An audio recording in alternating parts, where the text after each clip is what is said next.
Siapa membaca tulisan kolom atau opini? Ya ada. Tetapi mungkin ini persoalan minat membaca dan daya membaca, khususnya orang Indonesia. Ya sebenarnya ketika seseorang menulis eh, kolom atau opini di media massa, banyak nggak sih yang eh, membaca begitu? Ya salah satunya mungkin yang menjadi premis dari pembuatan video ini. Omong-omong, ini adalah soal Hari Peduli Sampah Nasional 21 Februari, dan ini tahun 2022. Ada slogan atau tagline-nya yang menjadi eh, tema ya untuk HPSN tahun ini, kelola sampah, kurangi emisi, bangun proklim.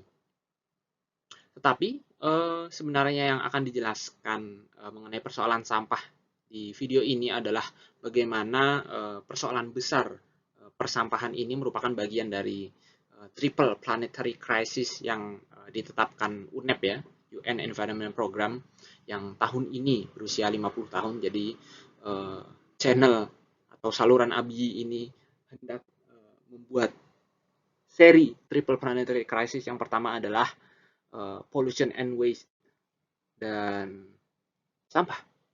Kemudian membicarakan sampah, signifikansinya adalah membicarakan sampah plastik karena itu bagian terbesar. Dan kenapa dirilis hari ini? Karena bersamaan dengan Hari Peduli Sampah Nasional. Mengenai Hari Peduli Sampah Nasional yang temanya ada kurangi emisi dan bangun proklim, ya ini justru dikaitkan dengan kontribusi terhadap krisis iklim yang sebenarnya itu merupakan persoalan planetary crisis lainnya ya, ada krisis iklim dan ada biodiversitas. Dan sebenarnya sampah itu mengenai kontribusi persentasenya cukup dikit dibandingkan ya, sektor energi, sektor kehutanan dan lainnya. Demikian. Kemudian tentunya saya hanya akan merujuk kepada salah satu tulisan opini di Detik News kolom yang pernah saya kirim tahun 2020 lalu. Dan apalah itu penjaga bumi? Adakah orang yang benar-benar menjaga bumi? Karena sebenarnya semua manusia mendampaki, ya beraktivitas dan mendampaki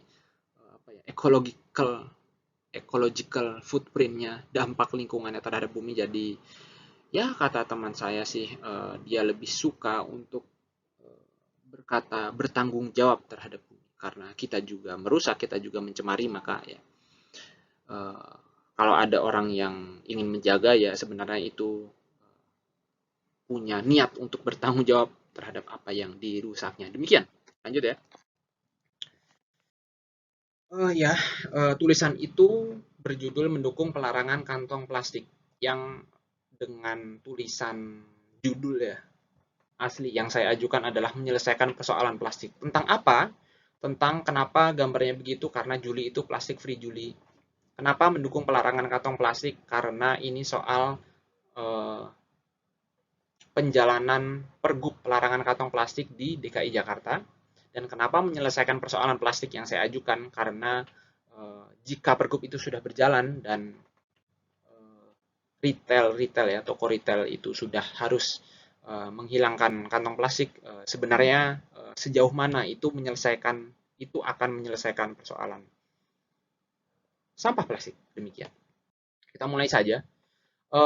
Paragraf-paragraf pertama ini mengenai jadi sudah mulai 1 Juli 2020 Pergub 142 tahun 2019 sudah berlaku karena ada masa persiapan 6 bulan dan Juli sudah berlaku di DKI Jakarta. Ya, sebenarnya ini bukan tanpa persiapan karena sudah 6 bulan. Lalu sebenarnya kesadaran umum mengenai tidak idealnya kantong plastik pun sudah berlangsung. 2016, sebenarnya 20 kota di Indonesia sudah melakukan uji coba kantong plastik berbayar. Itu dalam rangka hari ini juga, Hari Peduli Sampah Nasional. Tetapi tidak tahu ya kenapa diberhentikan. Dulu Jakarta sudah Rp200 atau 500 gitu. Ada wacana dinaikkan tetapi malah digratiskan kembali. I don't know, tidak tahu. Ya 3 bulan kemudian gitu kan.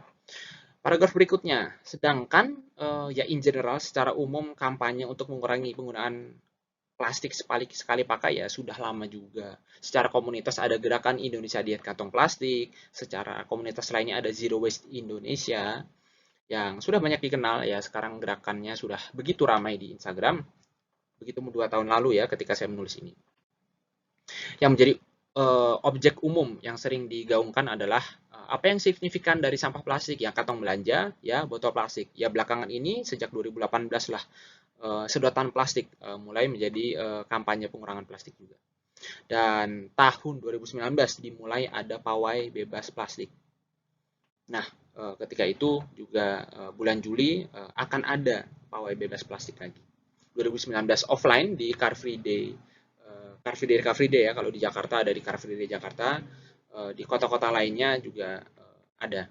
Nah, kalau 2020 karena pandemi menjadi online. Kemudian kita masuk ke sub bagian selanjutnya. Dengan subjudul menjadi momok. Kenapa plastik ini menjadi momok, menjadi masalah? Maka kita merunut dari sejarah kenapa plastik menjadi dominan sekali dalam penggunaan kantong dan sebagainya. Ya, bukan perjalanan singkat sejak ditemukan oleh Alexander Parkes abad ke-19, kemudian ada inovasi diperlukan untuk keperluan Perang Dunia II. Yang kemudian ya menjadi populer. Wah, ini efisien nih dan sebagainya. Ya. Dan kantong ya, kantong plastik sendiri disebutkan ditemukan 1959. Nah, yang ketiga itu menjadi terobosan karena uniknya sebenarnya justru tujuannya untuk ya terasa lebih ramah lingkungan karena dahulu banyaknya kantong kertas yang dianggap menghabiskan pohon tentunya. Menarik kan? Nah, tetapi kenapa setelah menjadi populer ya apa ya, latahnya adalah masyarakat menggunakan produk plastik, kantong plastik dan sebagainya menjadi barang sekali pakai. Setelah dibuang, nah disitulah masalah terjadi. Oke, jadi ini hal besar ya. Jadi masalah plastik sebenarnya apa? Masalah pengelolaan sampah karena plastik dipakai hanya sekali karena efisien dan sebagainya dan pengelolaan sampahnya tidak baik dan itu terjadi di seluruh dunia. Ya, besarnya porsi sampah plastik dan sedikitnya sampah yang didaur ulang menyebabkan sampah plastik menumpuk dan kebanyakan berakhir di lautan karena sampah banyak berakhir di lautan. Bukan hal baru, sebenarnya sampah plastik pertama telah ditemukan di lautan pada 1965. Woi, ya sudah hampir 70 tahun jadi ya menarik sekali. Nah, tetapi sejak 1965 pun produksi dan penggunaan kemasan berbahan plastik tidak berkurang. Ya karena bagaimanapun plastik telah membantu begitu banyak aktivitas manusia. Ya dan itu ya secara ya budaya sistematis itu akan terus banyak terbukti bahan elastis, plastik praktis dan murah ya secara ekonomi juga. Dan itu hingga sekarang dan melindungi dari basah. Kemudian sampah plastik yang menumpuk semakin parah. Tidak hanya di lautan, juga apa yang ada di lautan. Ya kehidupan hayati, flora fauna. Tadi sudah saya sebutkan sebelumnya. Sudah tidak asing mengenai penyu dan paus ditemukan memakan plastik, kuda laut terjerat sedotan plastik yang akhirnya menjadi latar belakang gaungnya kampanye pengurangan sedotan plastik sejak 2018 itu. Ya. Dan ada fakta yang juga tidak bisa disangkal, ya rata-rata plastik bertahan secara natural, tidak diapa-apain, plastik didiamkan saja, tidak akan hancur hingga 100 sampai 500 tahun. Demikian. Kemudian, ini masih di sub bagian yang sama. Hal ini kemudian menjadikan kantong belanja kertas kembali menjadi alternatif. Nah, walaupun dulunya ya latar belakangnya ya justru digantikan karena rawan tidak ramah lingkungan. Nah, soal dampak sampahnya dan keberlanjutan bisa menjadi alasan karena muncul inovasi baru seperti kantong elastis berbahan pati jagung atau singkong. Sudah banyak kan cassava bag gitu kan, nah, yang secara keteruraian lebih mudah. Ya, begitu juga pada sedotan, ada sedotan kertas, sedotan singkong dan sebagainya, jagung. Nah, kemudian kita masuk kepada ya persoalan plastik tidak selesai pada kantong belanja karena kembali lagi kepada premis Pergub itu mengatur kantong belanja ya tentang kewajiban penggunaan kantong plastik kantong belanja ramah lingkungan. Nah, maka apakah persoalan sampah plastik adalah tentang kantong belanja plastik sehingga peraturan ini signifikan? Nah, balik lagi ke pertanyaan dan premis awal, apakah peraturan ini kemudian signifikan dalam menyelesaikan permasalahan kantong plastik? Penelitian dari Pusat Oseanografi LIPI pada Desember 2019 menunjukkan sampah ke Teluk Jakarta masih didominasi styrofoam ternyata. Dan itu lebih bahaya sebenarnya ya. Dan sampah yang signifikan lainnya di samping kantong plastik adalah sedotan plastik dan kemasan sachet, yaitu multi-layer plastik. Nah, dan melihat fakta plastik yang menjadi masalah signifikan, ya sebenarnya sudah menjadi tepat. Ya, walaupun harus diakui bahwa kebijakan kantong plastik ya belum menyentuh semua persoalan. Demikian. Kemudian, nah ya bagaimanapun juga, nah ini masuk ke subbagian terakhir nih, soal melihat data. Bagaimanapun juga telah diterapkan kebijakan pelarangan tentu harus diapresiasi. Karena sejak 2016 uji coba kantong plastik berbayar, jedanya cukup lama sampai ya hampir 4 tahun. Nah, dan Jakarta sebenarnya bukan yang pertama, sudah ada Banjarmasin, Balikpapan, Bogor yang menerapkan kebijakan serupa. Ya, kemudian ya soal kebijakan ini ya dengan harapan bisa diikuti kota lainnya. Maka kebijakan menjadi poin penting. Kenapa? Karena tahap selanjutnya ya pasar harus mengikuti. Pasar dan masyarakat begitu toh. Triple itu kan ada negara atau state, pasar ya, market dan civil society, masyarakat. Gitu. Semuanya harus ini untuk membentuk suatu budaya, suatu sistem. Gitu. Nah, maksudnya apa? Kebijakan harus diikuti oleh manajemen produksi dan sampah pada industri plastik yang kemudian ditunjang oleh kebiasaan masyarakat. Begitu kolaborasinya di triple apalah itu. Oke, pada suatu upaya. Nah, kenapa kita akan merasa berdampak atau tidak setelah melihat data? Kenapa? Nah, yang paling terkenal yang menyebutkan Indonesia katanya sebagai penyumbang sampah plastik terbesar kedua di dunia, itu Jana Jambek dari University of Georgia pada 2015. Pernyataannya apa?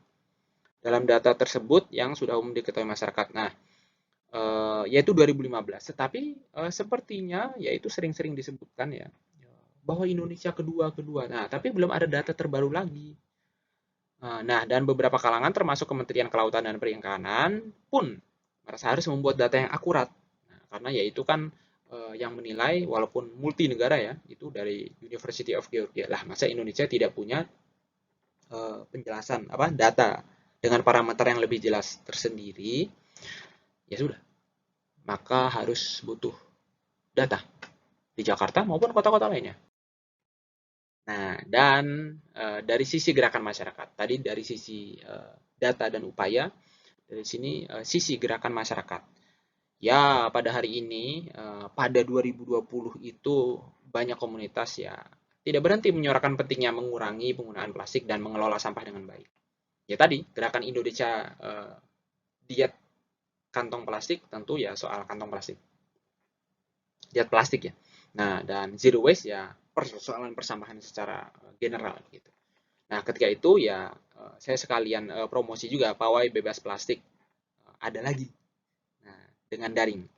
Ya berbagai urgensi tetap ada bla bla bla bla bla. Dan Juli itu setiap Juli ya ada plastik free Juli.